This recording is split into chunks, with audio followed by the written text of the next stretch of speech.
For this video, we're going to be looking at 3 tests and measures that are used with individuals who you suspect may have a possible lumbar instability. So let's go ahead and get started. The first test is done with your patient in a prone position, and it's referred to as the passive extension test.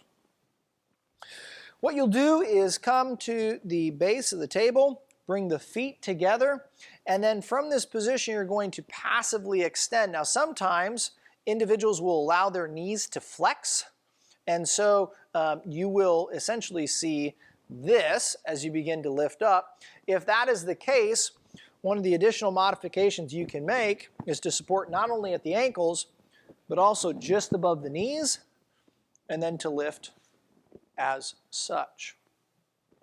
What you can see in this position is the individual is fulcruming kind of right at the base of their lumbar spine, lumbosacral spine. And with an individual who has an instability, one of two things may occur. There could be hypermobility here, or there could be the onset of the concordant sign, those signs and symptoms. Either would be a finding that you would want to note and be aware of. The second test then is what's known as the prone instability test. So we're going to have our patient actually slide to the end of the table, still in a prone position. So slide all the way down to where just your waist is at the edge of the table here. Perfect. And then we're going to bring the table up.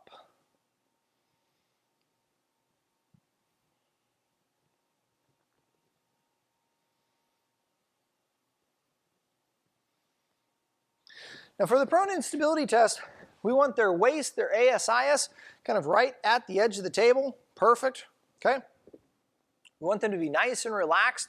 And so what we're going to do is we're going to identify one of those or two of those segments that we believe are hypermobile or unstable, and we're going to perform a PA motion here, a posterior anterior motion, and query if there are the onset of symptoms. Oftentimes, because of hypermobility, there are symptoms that are reproduced with that, and so if the individual says yes, there are symptoms that are reproduced with that, what we're going to then ask them to do is to bring their heels together and lift their legs up off of the floor while holding on to the table, okay? We're then going to reapply that pressure, and if symptoms now dissipate, the test is considered positive. Go ahead and relax. Let's think through though why that works. When they're relaxed here in the prone position, those dynamic stabilizers are really relaxed. They're not active, and so we might get a little bit more translation. When they bring their heels together and lift the feet up off the ground, immediately they engage those lumbar paraspinals and stabilizing, dynamic stabilizing soft tissue, which can prevent excessive translation of the specific segment, thereby alleviating their signs and symptoms. Again, pain in the position 1 that then is alleviated or reduced in position 2 when the legs are brought up is considered a positive prone instability test. Now, we use this test with a bit of caution. There's been some emerging evidence, most recently a 2020 systematic review that has indicated that there could be some validity questions, and so this needs to be correlated and corroborated with other significant and remarkable findings throughout your examination. A third test that we're not going to go through right now is the straight leg raise.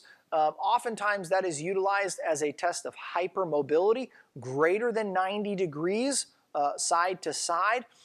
We cover that in another video, and so certainly watch that. But finally, the fourth, or in this case third test that we're going to look at is what's known as the spring test. And so for this, we need to bring our patient back down, and we're going to have them slide back onto the table. Now the spring test looks really similar to what we just did with the prone instability test. The only difference is that the pressure is not sustained. It's a very, very quick motion in order to exacerbate or elicit those symptoms. And so again, we would find whatever segment is most kind of provoked, and we would come right on that segment, and then it's going to be a very quick and forceful P to A motion. And again, you're looking for the reproduction of those signs and symptoms. So again, 3 tests utilized with those individuals you suspect may have an unstable segment. Have a go with these tests and measures with a peer or colleague, and let me know if there's any questions.